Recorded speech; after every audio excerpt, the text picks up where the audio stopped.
the Joint Chiefs, generals, admirals, commanders, officers, senior enlisted, NCOs, enlisted, and every member of our American military. Good morning. Good morning, and welcome to the War Department. Because the era of the Department of Defense is over. You see, the motto of my first platoon was, "Those who long for peace must prepare for war." This is, of course, not a new idea. This crowd knows that. The origin dates to the 4th century Rome and has been repeated ever since, including by our first commander-in-chief, George Washington, the first leader of the War Department. It captures a simple yet profound truth. To ensure peace, we must prepare for war. From this moment forward, the only mission of the newly restored Department of War is this: warfighting, preparing for war and preparing to win, unrelenting and uncompromising in that pursuit. Not because we want war, no one here wants war, but it's because we love peace. We love peace for our fellow citizens. They deserve peace, and they rightfully expect us to deliver it. Our number one job, of course, is to be strong so that we can prevent war in the first place. The president talks about it all the time. It's called peace through strength. And as history teaches us, the only people who actually deserve peace are those who are willing to wage war to defend it. That's why pacifism is so naive and dangerous. It ignores human nature and it ignores human history. Either you protect your people and your sovereignty, or you will be subservient to something or someone. It's a truth as old as time. And since waging war is so costly in blood and treasure, we owe our republic a military that will win any war we choose, or any war that is thrust upon us. Should our enemies choose foolishly to challenge us, they will be crushed by the violence, precision, and ferocity of the War Department. In other words, to our enemies, F-A-F-O. If necessary, our troops can translate that for you.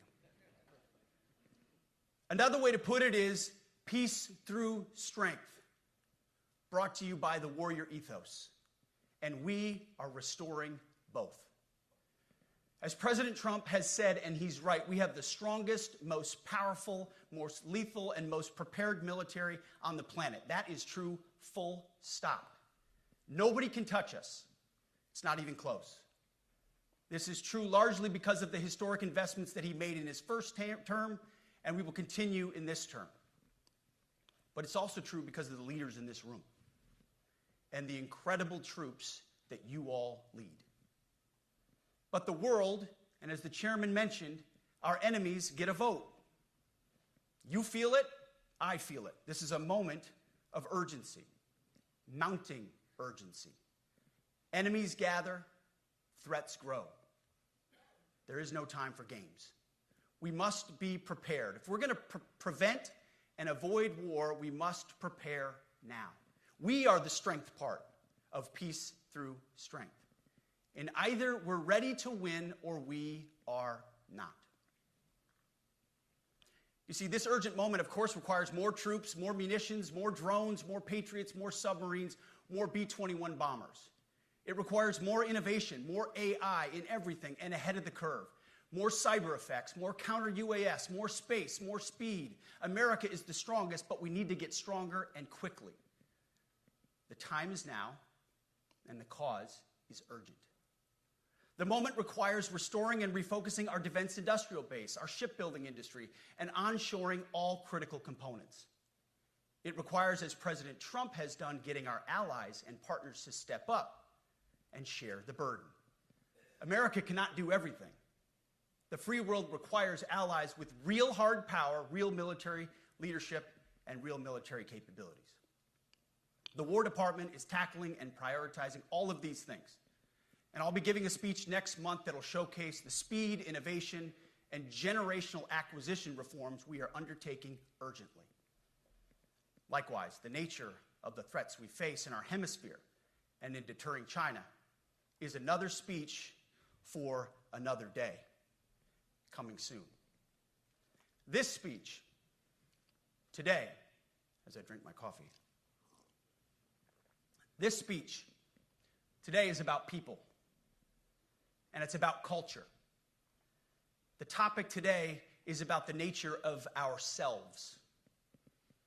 Because no plan, no program, no reform, no formation will ultimately succeed unless we have the right people and the right culture at the War Department.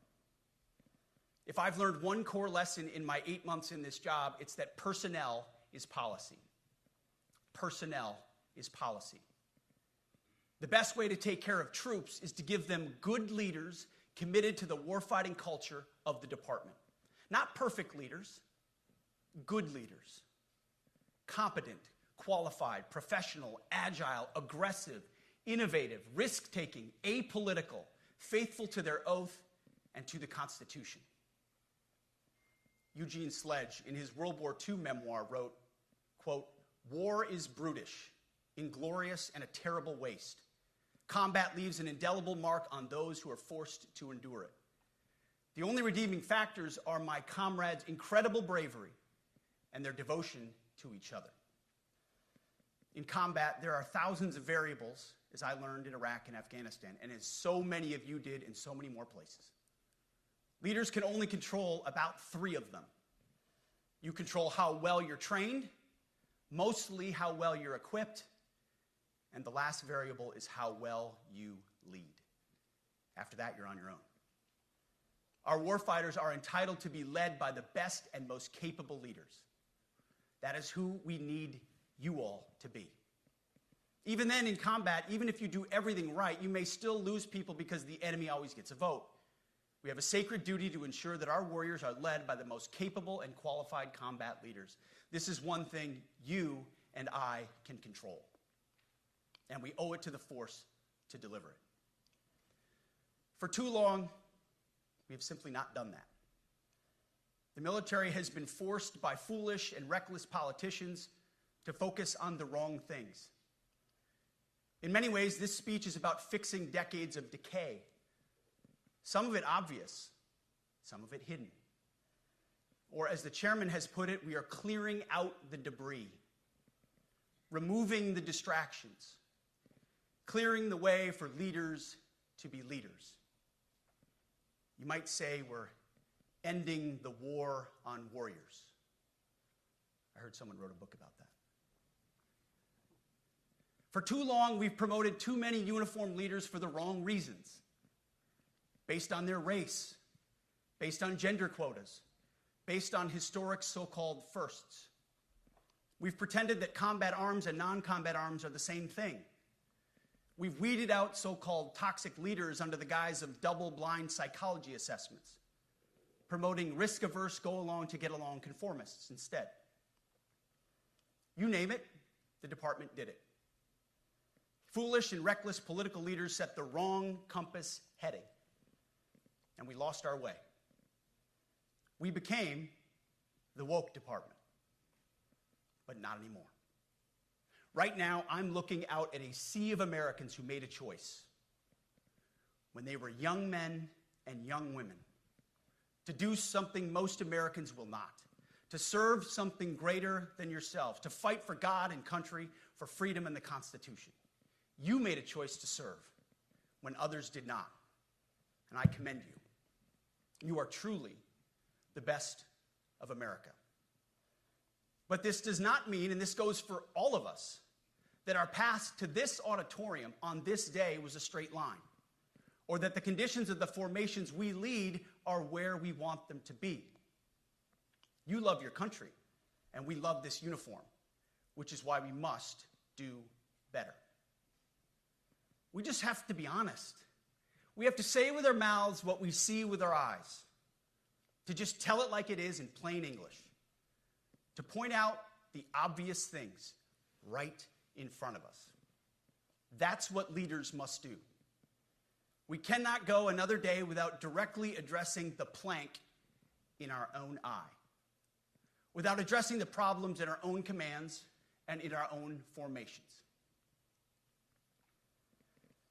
This administration has done a great deal from day one to remove the social justice, politically correct, and toxic ideological garbage that had infected our department, to rip out the politics.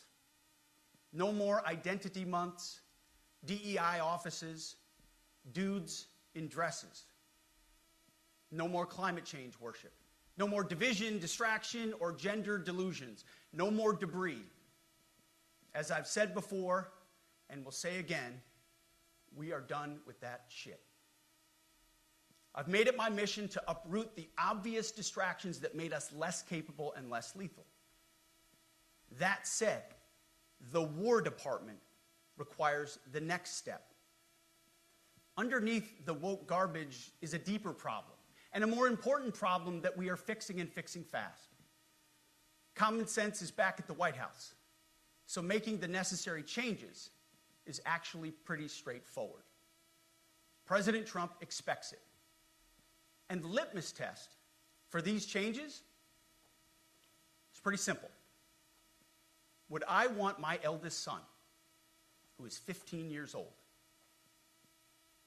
eventually joining the types of formations that we are currently wielding?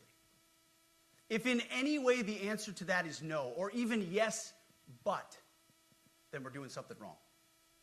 Because my son is no more important than any other American citizen who dons the cloth of our nation.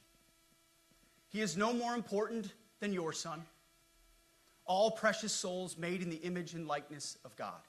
Every parent deserves to know that their son or their daughter that joins our ranks is entering exactly the kind of unit that the Secretary of War would want his son to join. Think of it as the golden rule test. Jesus said, "Do unto others that which you would have done unto yourself." It's the ultimate simplifying test of truth. The new War Department golden rule is this: do unto your unit as you would have done unto your own child's unit. Would you want him serving with fat or unfit or undertrained troops? Or alongside people who can't meet basic standards? Or in a unit where standards were lowered so certain types of troops could make it in? In a unit where leaders were promoted for reasons other than merit, performance, and warfighting? The answer is not just no, it's hell no. This means at the War Department, first and foremost, we must restore a ruthless, dispassionate, and common sense application of standards. I don't want my son serving alongside troops who are out of shape, or in combat unit with females who can't meet the same combat arms physical standards as men, or troops who are not fully proficient on their assigned weapons, platform, or task, or under a leader who was the first but not the best. Standards must be uniform, gender neutral, and high. If not, they're not standards. They're just suggestions. Suggestions that get our sons and daughters killed.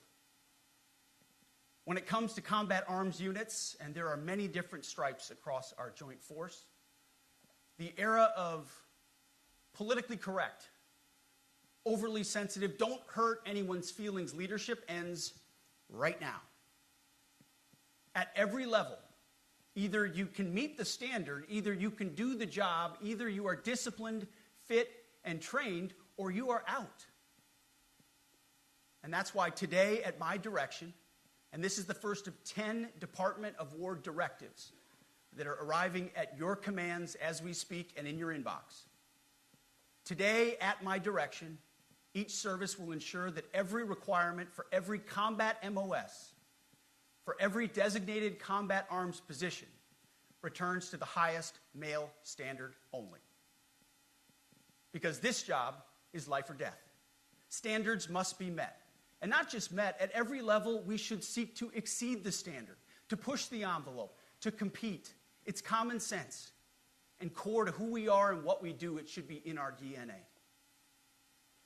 Today, at my direction, we are also adding a combat field test for combat arms units that must be executable in any environment at any time and with combat equipment.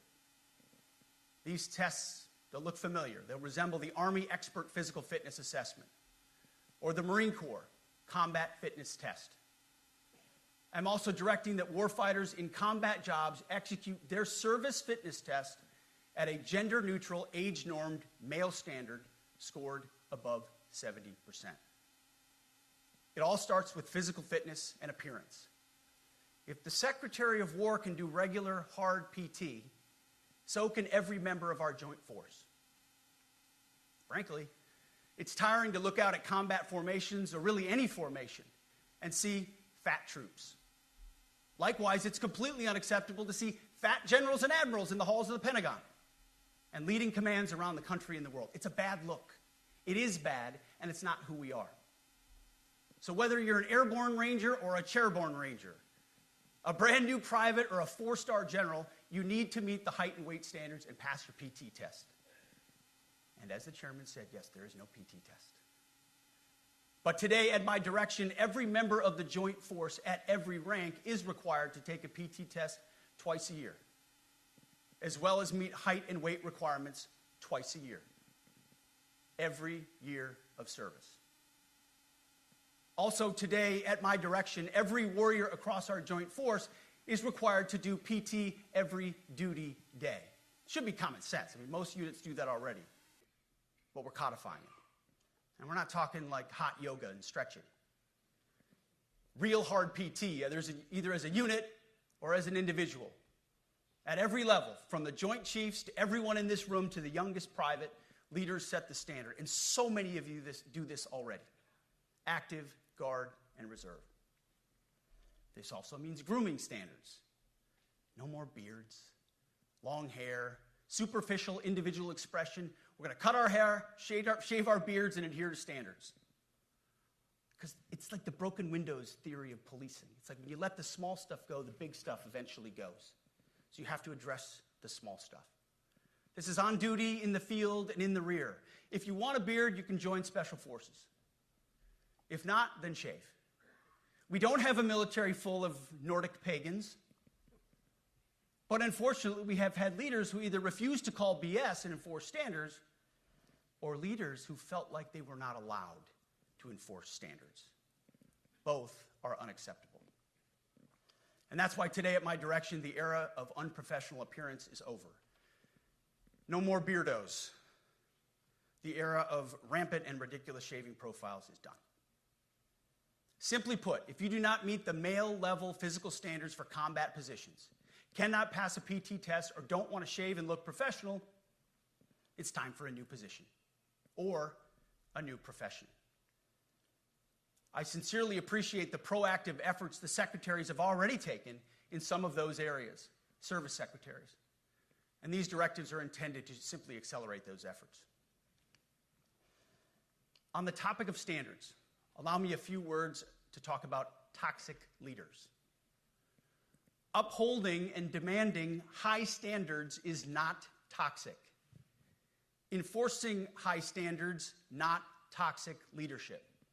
Leading warfighters toward the goals of high, gender-neutral, and uncompromising standards in order to forge a cohesive, formidable, and lethal Department of War is not toxic. It is our duty, consistent with our constitutional oath. Real toxic leadership is endangering subordinates with low standards. Real toxic leadership is promoting people based on immutable characteristics or quotas instead of based on merit. Real toxic leadership is promoting destructive ideologies that are an anathema to the Constitution and the laws of nature and nature's God, as Thomas Jefferson wrote in the Declaration of Independence. The definition of toxic has been turned upside down, and we're correcting that.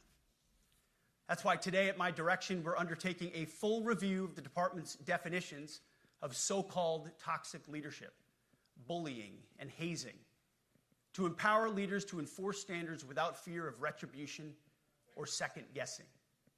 Of course, you can't do like nasty bullying and hazing. We're talking about words like bullying and hazing and toxic. They've been weaponized and bastardized inside our formations, undercutting commanders and NCOs.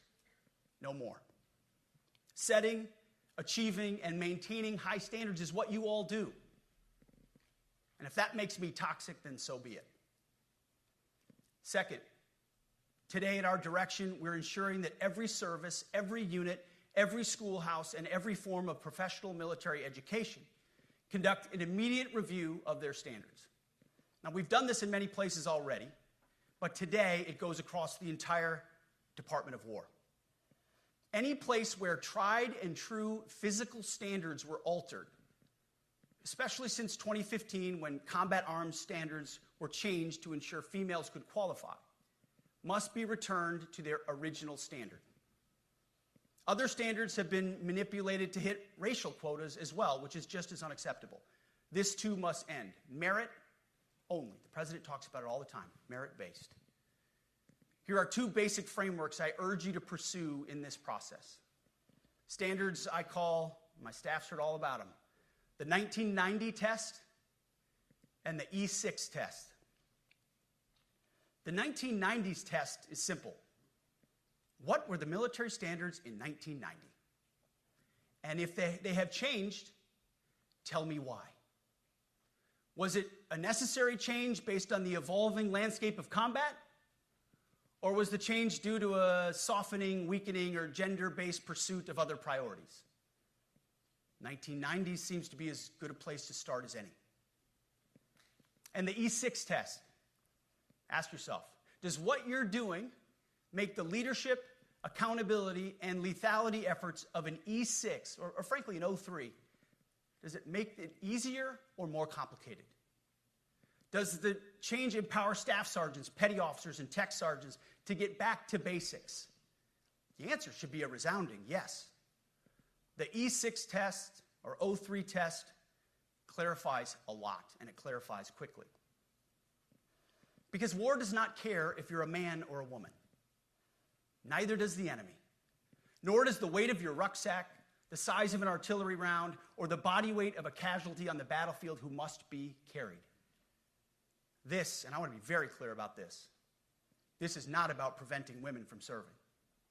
We very much value the impact of female troops. Our female officers and NCOs are the absolute best in the world. But when it comes to any job that requires physical power to perform in combat, those physical standards must be high and gender neutral. If women can make it, excellent. If not, it is what it is. If that means no women qualify for some combat jobs, so be it. That is not the intent, but it could be the result, so be it. It will also mean that weak men won't qualify because we're not playing games. This is combat. This is life or death. As we all know, this is you versus an enemy hell-bent on killing you. To be an effective, lethal fighting force, you must trust that the warrior alongside you in battle is capable, truly physically capable of doing what is necessary under fire. You know this is the only standard you would want for your kids and for your grandkids. Apply the War Department Golden Rule, the 1990 test, and the E6 test, and it's really hard to go wrong. Third, we are attacking and ending the walking on eggshells and zero-defect command culture. A risk-averse culture means officers execute not to lose instead of to win. A risk-averse culture means NCOs are not empowered to enforce standards. Commanders and NCOs don't take necessary risks or make tough adjustments for fear of rocking the boat or making mistakes. A blemish-free record is what peacetime leaders covet the most, which is the worst of all incentives. We, as senior leaders, need to end the poisonous culture of risk aversion and empower our NCOs at all levels to enforce standards. Truth be told, for the most part, we don't need new standards. We just need to reestablish a culture where enforcing standards is possible. And that's why today at my direction, I'm issuing new policies that will overhaul the IG, EO, and MEO processes. I call it the No More Walking on Eggshells policy. We are liberating commanders and NCOs. We are liberating you. We are overhauling an inspector general process, the IG, that has been weaponized, putting complainers, ideologues, and poor performers in the driver's seat. We're doing the same with the equal opportunity and military equal opportunity policies, the EO and MEO at our department.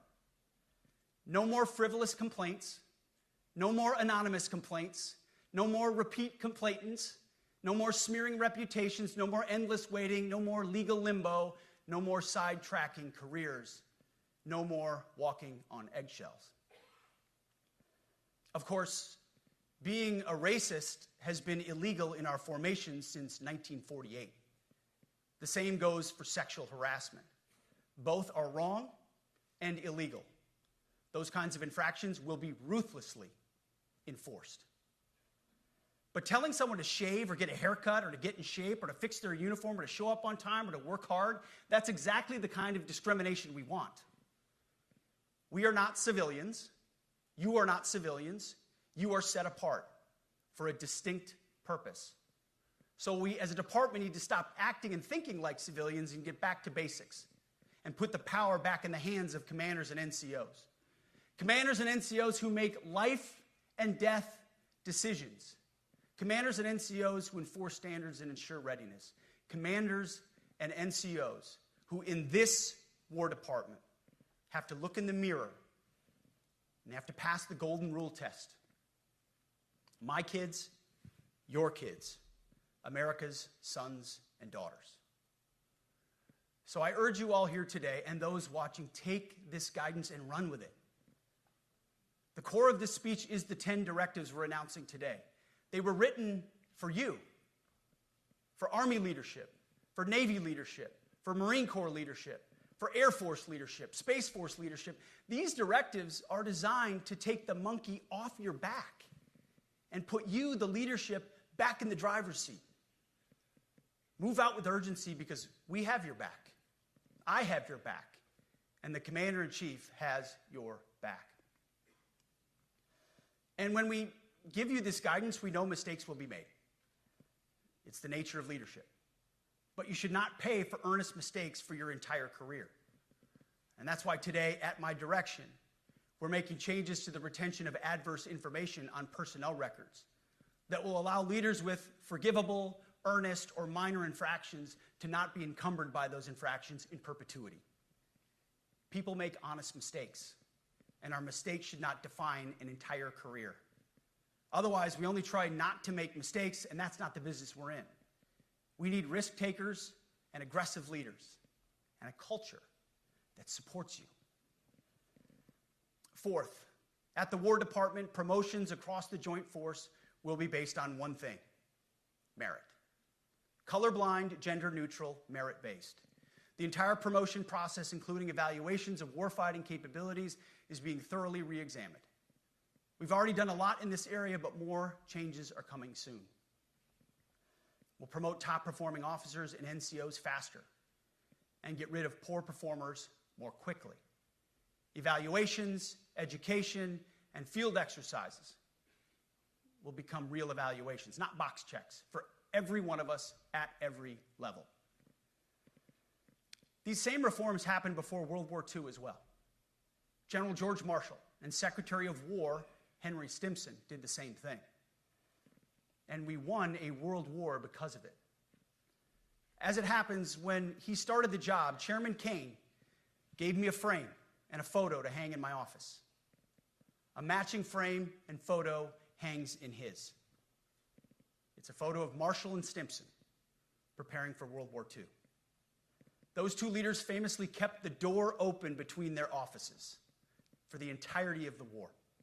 They worked together, civilian and uniform, every single day. Chairman Kane and I do the same. There is no daylight between us. Our doors are always open. Our job together is to ensure our military is led by the very best, ready to answer the nation's call. Fifth, as you have seen, and the media has obsessed over, I have fired a number of senior officers since taking over. The previous chairman, other members of the Joint Chiefs, combatant commanders, and other commanders. The rationale for me has been straightforward. It's nearly impossible to change a culture with the same people who helped create or even benefited from that culture, even if that culture was created by a previous president and previous secretary. My approach has been simple. When in doubt, assess the situation, follow your gut, and if it's the best for the military, make a change.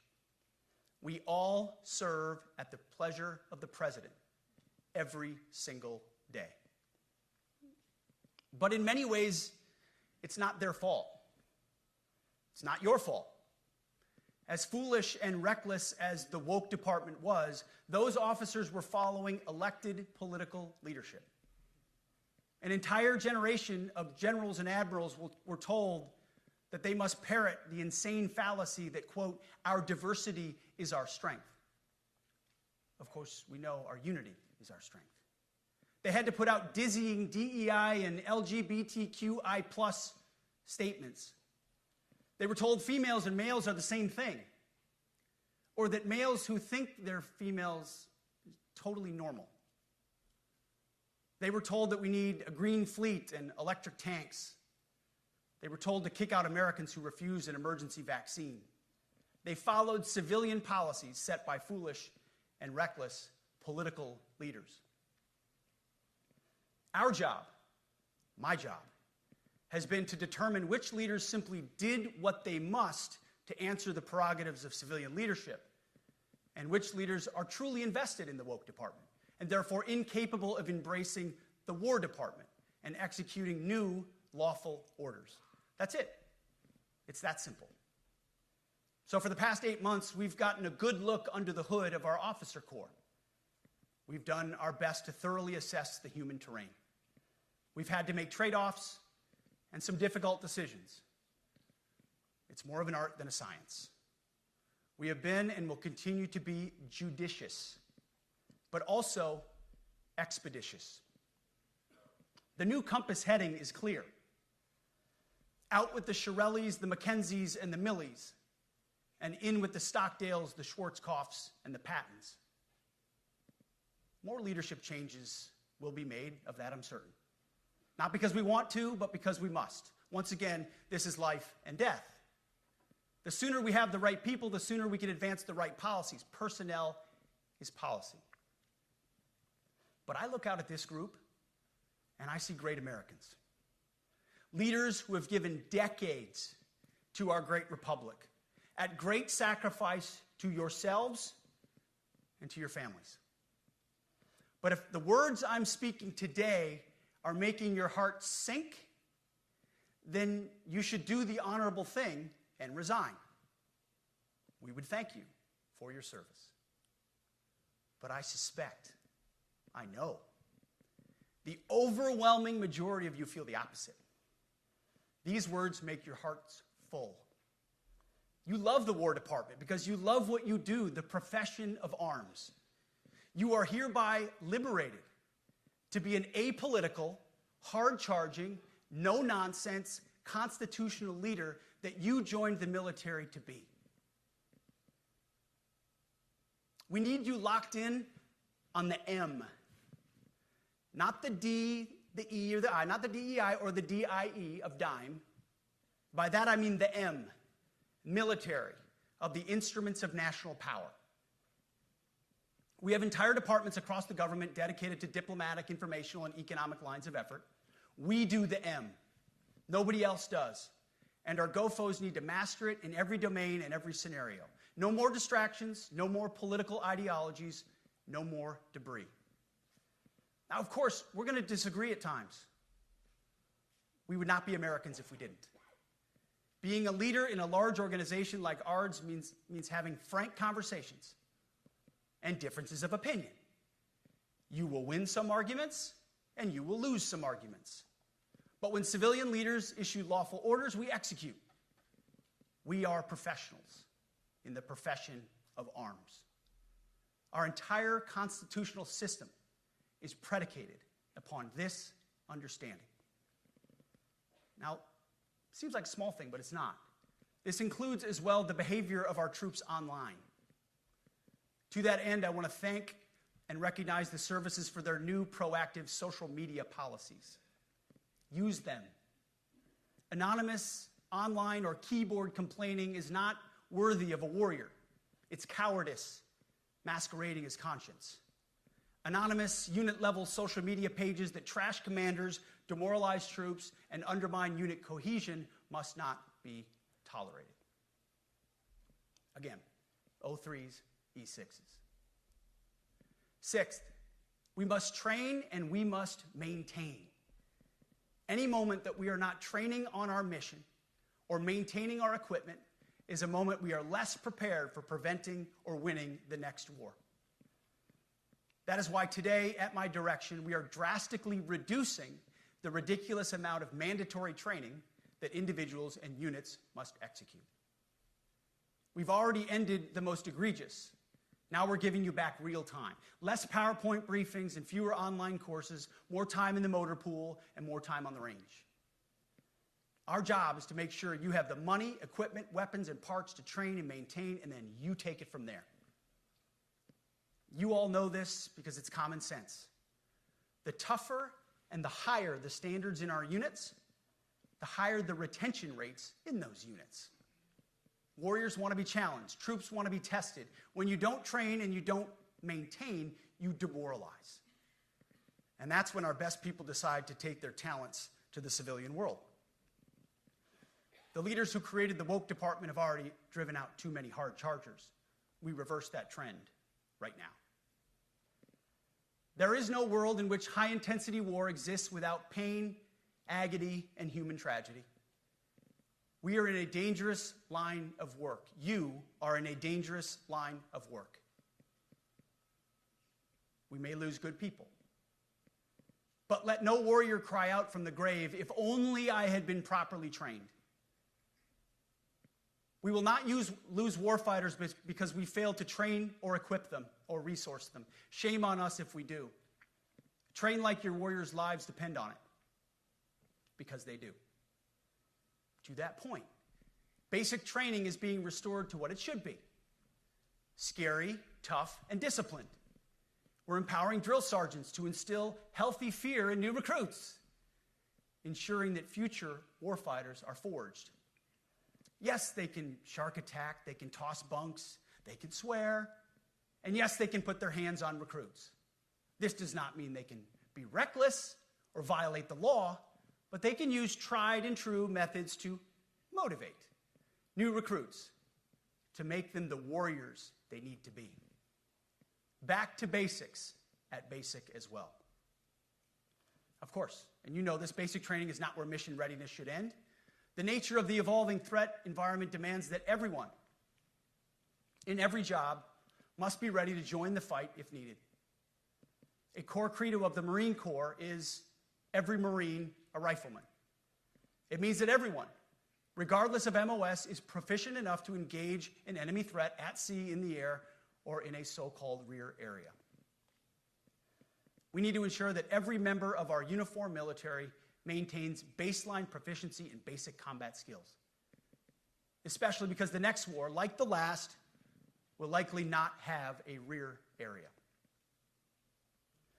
Finally, as President Trump rightly pointed out when he changed the department name, the United States has not won a major theater war since the name was changed to the Department of Defense in 1947.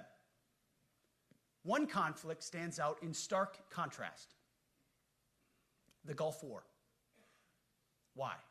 Well, there's a number of reasons, but it was a limited mission with overwhelming force and a clear end state. But why did we execute and win the Gulf War the way we did in 1991? There's two overwhelming reasons. One was President Ronald Reagan's military buildup gave an overwhelming advantage. And two, military and Pentagon leadership had previous formative battlefield experiences.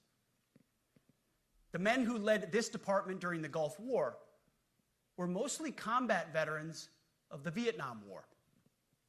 They said never again to mission creep or nebulous end states. The same holds true today. Our civilian and military leadership is chock full of veterans from Iraq and Afghanistan who say never again to nation building and nebulous end states. This clear-eyed view, all the way in the White House, combined with President Trump's military buildup, postures us for future victories if, and we will, and when we embrace the War Department. And we must. We are preparing every day. We have to be prepared for war, not for defense. We're training warriors, not defenders. We fight wars to win, not to defend.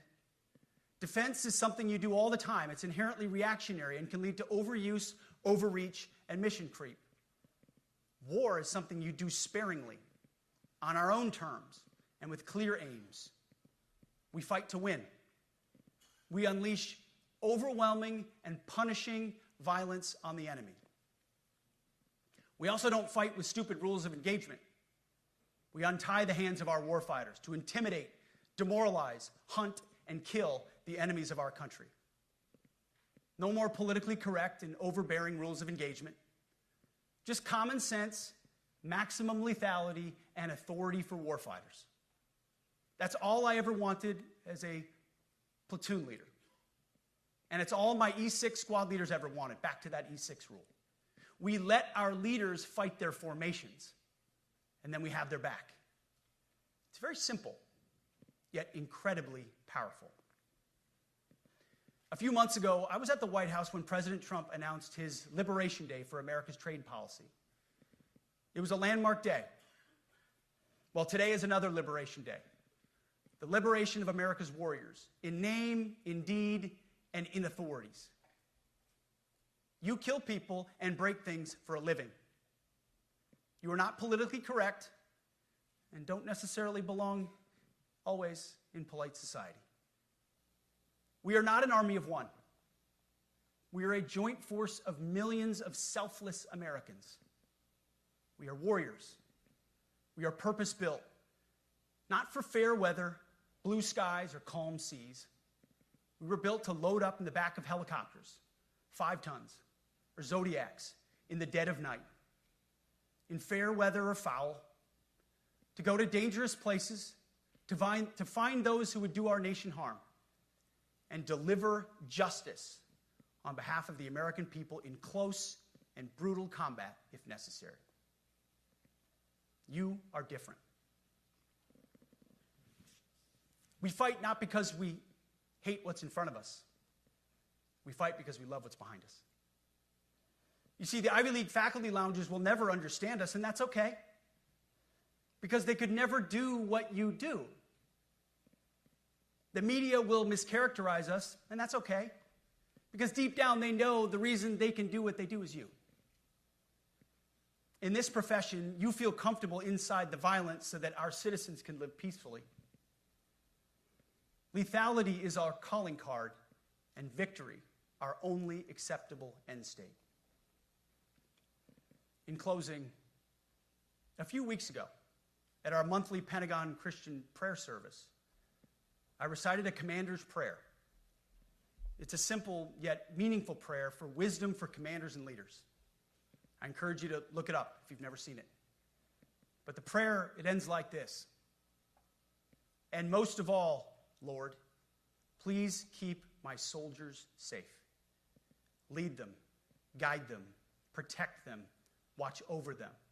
And as you gave all of yourself for me, help me give all of myself for them.